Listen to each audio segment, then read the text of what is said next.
Salve stand-upistas, Clayson! Hoje a gente vai fazer um comentário sobre esse fato que provavelmente você já sabe do que aconteceu, que foi o humorista Gustavo Mendes, aquele que se veste de Dilma e faz esses stand-ups aí bem com cunho bem político. Ele é mais voltado para a esquerda, é uma coisa que todo mundo já sabe, todo mundo já conhece, mas ao que parece, pelo menos lá na cidade de Teófilo Otoni, que foi onde ele fez o show, alguns bolsonaristas não gostaram mesmo do que ele estava falando.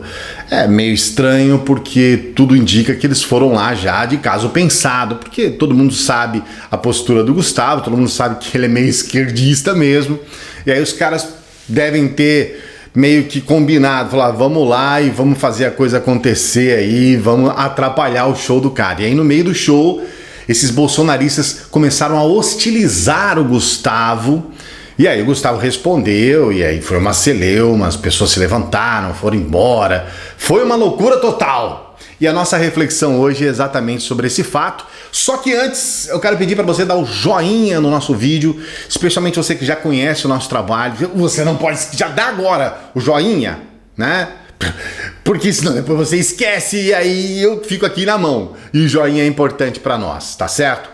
Se você não é inscrito, já não é a primeira vez que você acompanha os nossos vídeos aqui, eu vou pedir para você se inscrever no canal. A sua inscrição é extremamente importante para o nosso trabalho. E se você já é inscrito, tem que ativar o sininho, tem que clicar no meu badalo, que aí você vai receber os vídeos aí toda vez que a gente lançar aqui. A gente está trazendo vídeos quase todos os dias aqui no canal.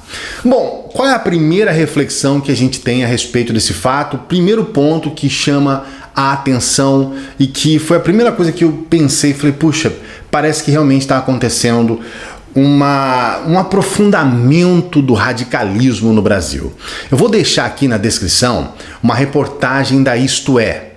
A Isto É, ela fez um levantamento em que nós podemos ter hoje aqui no Brasil cerca de 500 mil pessoas que são neofascistas. O que isso quer dizer na prática? Eles estão, na verdade, defendendo o nazismo. E não só isso, as questões ligadas ao famoso white power, né, o poder branco. Então, aqui no Brasil, como a gente tem uma miscigenação muito grande, então esses neofascistas, eles colocam postagens, eles publicam textos contra nordestinos, contra negros, contra indígenas, contra caboclos, pessoas, digamos, do interior. Então, é uma coisa assim muito bizarra, mas é uma adaptação brasileira ao fascismo, ao nazismo. E olha, eu acho um número gigantesco. Nós estamos falando de quase 500 mil de pessoas no país que estão aprofundadas num radicalismo que é completamente sem sentido, não faz sentido, especialmente num país como o Brasil.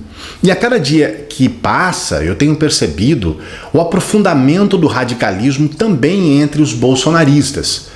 Ao que tudo parece, claro que não são todos, é bom a gente deixar claro aqui, tem muitas pessoas que votaram no Bolsonaro, que não tem a loucura, que não tem a paranoia, essa paranoia maluca, sem sentido, de se colocar de forma preconceituosa em relação às pessoas, em relação a LGBT, por exemplo, que eles parecem realmente odiar com muita força, os mais radicais, em relação aos próprios negros também, enfim. A gente sabe que não são todos, mas existe uma parcela que a cada dia se aprofunda mais e mais no radicalismo. Isso é tremendamente preocupante. Um canal como esse aqui, que é um canal claramente progressista, que se coloca numa posição progressista, nós temos a nossa saudação, salve progressistas aqui. Então eu consigo sentir na pele o que é esse aprofundamento do radicalismo. É claro que aqui eu simplesmente deleto e bloqueio todos os radicais da direita que se colocam aqui de forma preconceituosa, no ataque, no palavrão, né, xingamentos, eu simplesmente bloqueio. Mas é claro, eu não deixo de ver, porque eu leio todos os comentários aqui, eu não deixo de ver que eles estão se aprofundando mesmo. Porque até então, o ano passado, 2 anos atrás, ameaças de morte, por exemplo, não eram tão comuns. E hoje a gente percebe que eles querem realmente isso. Tem um vídeo aqui que eu falo a respeito de um problema de saúde que eu tive, de uma pneumonia que não foi bem diagnosticada, se aprofundou, eu realmente cheguei próximo da morte. E muitos que eu imagino sejam bolsonaristas, neofascistas, realmente disseram, olha, infelizmente você não morreu, deveria ter morrido mesmo e tudo mais. Quer dizer, desejar a morte de uma pessoa é um ato profundo de total inconsciência do que é o ser humano, do que é a vida, é uma total falta de empatia, é realmente um aprofundamento muito grande do radicalismo. E isso tem ficado muito claro, especialmente para quem está do lado de cá, né? Para a gente que está aqui. Eu imagino que os outros canais progressistas também estejam passando por uma situação semelhante à minha aqui. E a gente tem observado isso tem se aprofundado. Ao que parece, alguns bolsonaristas, alguns chamados bolsominions, eles, de fato, eles acham que a eleição do Bolsonaro foi um salvo-conduto para que eles pudessem fazer tudo aquilo que eles tenham tido um sonho, né? Parece que eles sonhavam em executar e agora estão procurando trazer esse sonho para uma realidade. Então, para eles, a eleição do Bolsonaro é uma aprovação da população para esse radicalismo que começou sim antes da eleição do Bolsonaro. Então essa é a primeira reflexão. A segunda, ela traz um componente histórico e traz também uma reflexão sobre como que as coisas realmente deveriam acontecer caso os bolsonaristas fossem um pouco mais inteligentes. Nós temos uma figura histórica, como eu disse aqui, que é a figura do bobo da corte. O bobo da corte era um dos principais funcionários do rei. E qual era a função do bobo da corte? Em eventos de festejos, em eventos mais, digamos assim, descompromissados, por assim dizer, festas de casamento e coisas do gênero, ou banquetes com súditos, o bobo da corte ele tinha a função de fazer um espetáculo, fazer um show de humor, aonde o principal personagem era o próprio rei. O bobo da corte ele tinha uma, digamos assim, uma liberdade, né, vamos dizer assim, que os súditos não tinham, né? Os súditos não podiam fazer piadas na cara do rei contra, entre aspas, o próprio rei. Então, a função do bobo da corte era detratar com piadas, com gracejos, o próprio rei, aquele que era a figura máxima do reinado, obviamente o rei. E não só isso, o rei, a rainha, os principais ali do reinado, né? As figuras, os condes, todos aqueles que na verdade faziam parte da corte, né?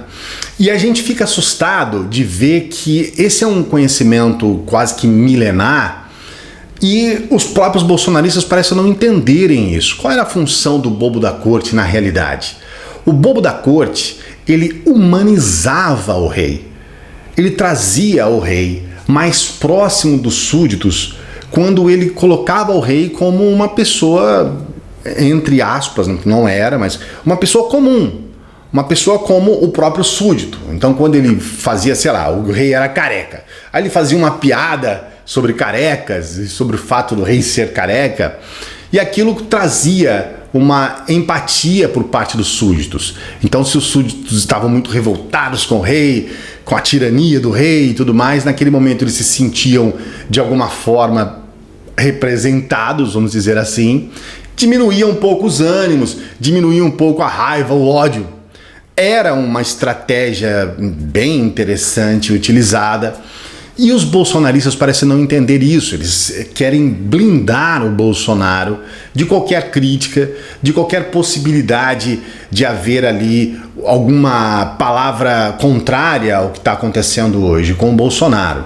E, logicamente, a gente sabe que o que não falta são oportunidades para se criticar o Bolsonaro em todos os sentidos, em todos os aspectos, desde o governo dele propriamente até as posturas pessoais, o fato dele não entender a importância do cargo que ele ocupa. O Bolsonaro parece inconsciente da posição que ele tem hoje. O Bolsonaro parece não entender que ele está representando 210 milhões de brasileiros. Ele não está representando apenas aqueles que fazem parte de um grupo de apoiadores. Ele não representa apenas os bolsonaristas. Ele não representa apenas parte da direita. Ou como ele mesmo falou naquela aberração sem fim, que ele é centro-direita. Isso é impossível com as posturas do Bolsonaro. Então ele parece não entender isso, mesmo que ele representasse apenas a centro-direita, mas isso não ocorre. Ele representa a esquerda, ele representa os negros, os gays, os indígenas, e o Bolsonaro parece não perceber isso. Ele parece ter como inimigo parte da população brasileira a quem ele deveria representar.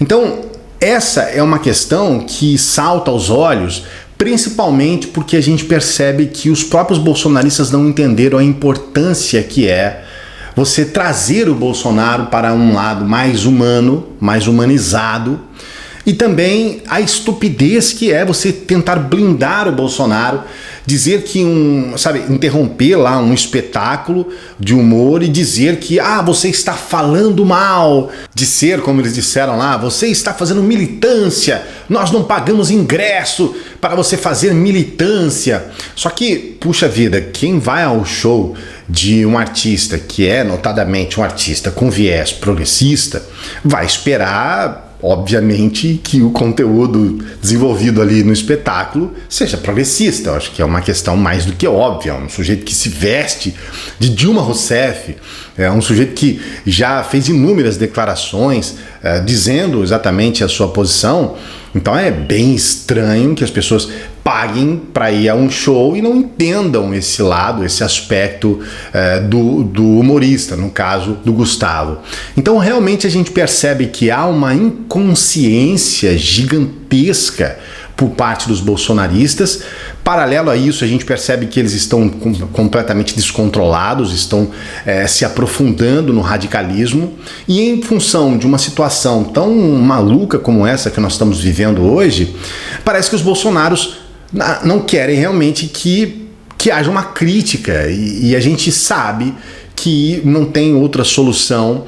Nós precisamos cobrar dos políticos. Cobrar de político hoje é uma demonstração de cidadania. Hoje os políticos estão lá justamente para que sejam cobrados. E eles foram eleitos para isso, para que haja um acompanhamento por parte da população. Não é simplesmente bater palma para tudo que faz, inclusive para os erros.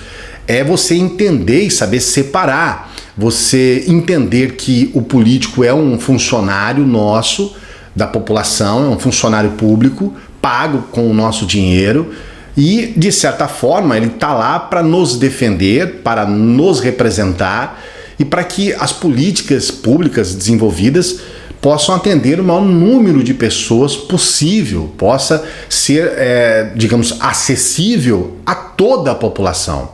Então, essa reflexão que eu faço com você hoje é para que você compreenda o momento em que nós estamos vivendo e para que nós possamos nos unir também, para que a gente não permita que, de certa forma, a gente seja calado, os nossos artistas sejam calados, porque senão daqui a pouco todos os artistas que têm uma posição ideológica, que é um direito, inclusive não só na esquerda como também na direita, a gente viu aí no momento em que o Bolsonaro estava fazendo uma declaração na televisão com relação às queimadas, o próprio Bolsonaro naquele momento estava em um show gospel de um artista que é notadamente um artista da direita, que estava fazendo o seu show. E aí, que sentido faz você que é ateu ir em um show gospel para ficar hostilizando? Tem que ser ateu mesmo, tem que... Sabe? É estúpido, é burro, é desrespeitoso e é antidemocrático. E você? O que você pensa a respeito disso? Coloque aqui o seu comentário, eu gostaria muito de saber o que você pensa a respeito de tudo isso. Se você não é inscrito, se inscreva no canal. Se você já é inscrito, ative o sininho e olha, não se esqueça, precisamos do seu joinha. Dê essa força pra gente. Veja esse vídeo aqui, que é um vídeo especial separado do YouTube para você. O algoritmo trouxe esse vídeo, então o YouTube entende que esse vídeo vai ser legal. Veja esse vídeo e a gente se encontra na próxima, tá bom? Um grande abraço. Você sabe, vídeos quase todos os dias aqui no canal.